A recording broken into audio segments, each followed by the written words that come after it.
The following joined DNX in its second anniversary celebration. Negros Occidental Governor Eugenio Jose Lexon, Negros Occidental Vice Governor Jeffrey Ferrer, Bacolod City Mayor Evilio Leonardia, Bacolod City Vice Mayor Elsie FAMILIARAN, Bacolod Congressman Greg GASATAYA, Mayor Raymond Dongson, and Grace Pharmacy. You've tasted empanaditas and buns, but have you ever tasted papas con chorizo, curried chicken, pulled pork, double cheese, and tuna basil?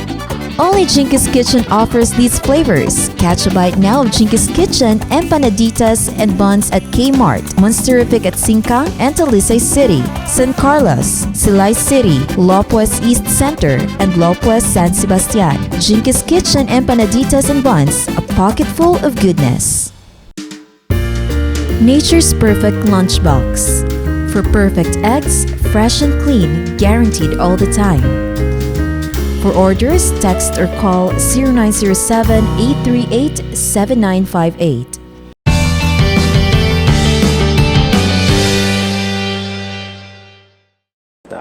I'm offering wheelchair shooting now and PWD shooting in general. It's something that not a lot of instructors offer in the country, and it just so happens that I have a few experiences in my past working as a trainer, teaching people how to shoot, differently abled people how to shoot. So there, I'd like to bring it here in Bacolod, not to be the first, but at least to tap that large number of shooters or potential shooters who may want to learn how to shoot, but were too afraid or too shy to ask because they are differently abled. But that's a first actually sa Negros Island, if I'm not mistaken. I hope it is. But even if it weren't, I'll be pushing for it because I believe that each and every one of us has the ability to shoot. And as an instructor, that is my passion, to bring out the shooter in each and every person. That is very interesting because in the US, they have that for veterans. Yes, and in fact, in the Olympics, in the Paralympics, we have a lot of medal sports in the Olympics. There are lots of events where PWD shooters are actually giving their countries honors. So if we tap this market, then we are able to at least give them the opportunity to discover the wonderful world of marksmanship. How does it work? Well, basically, there are 4 principles of marksmanship, and the first principle is a stable position.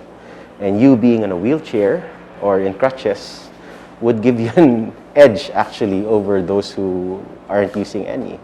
So I would like them to feel that they are differently abled and that they can still achieve something that most shooters can achieve. Shooting is a very wide spectrum, you see.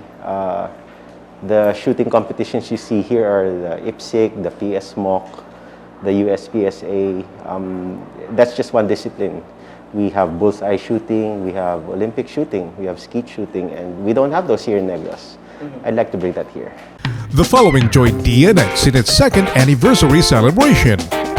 Former 3rd District Congressman ALBEE BENITEZ, Councilor Al Victor Espino, Councilor Wilson Jun Gamboa Jr., Abang Lingkod Congressman Stephen Paduano, and Mr. Ricardo Canotan.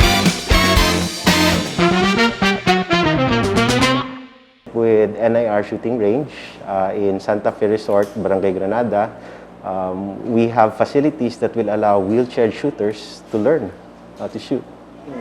Ano gamito nilang rifle? Well, I usually start them off with rifles because the rifle is the easiest platform to learn marksmanship on.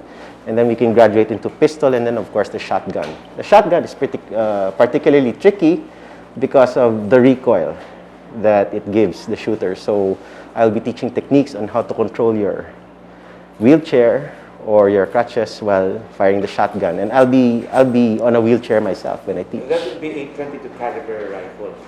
For the beginning class, yes. The marksmanship fundamentals class is always with the 22 LR rifle. That's right. And then aside from the PWDs, you're also planning to do it for... Oh, the LGBTQ community. I get a lot of questions whether they can enroll, but they're too shy because they think shooting is a macho sport. And over the past few months, I've actually encouraged a lot of kids, no, to go into marksmanship. I'd like the LGBTQ community to find out how fun it is to actually shoot. No? It's not for macho men, it's not for lady, it's for anyone. Shooting. When would you start? I've actually started the promo last month, but it hasn't gained traction because people are too shy. People think that it's not for them, it's too macho. I think no, shooting is for anyone. So ano yung muna if we want to enroll? They just have to message Downrange Daddy, and if we have, if we can come up with a class of 4, then we can have a class in NIR. The following joined DNX in its second anniversary celebration. Chong Tapsilogan and Sizzlers, Bread Bite Bake Shop, Ting Ting's Native Food, ISK Tech, Country Homes and Mr. Vladi Gonzalez, Bacolod Real Estate Development Corporation, and IPM Construction and Development Corporation.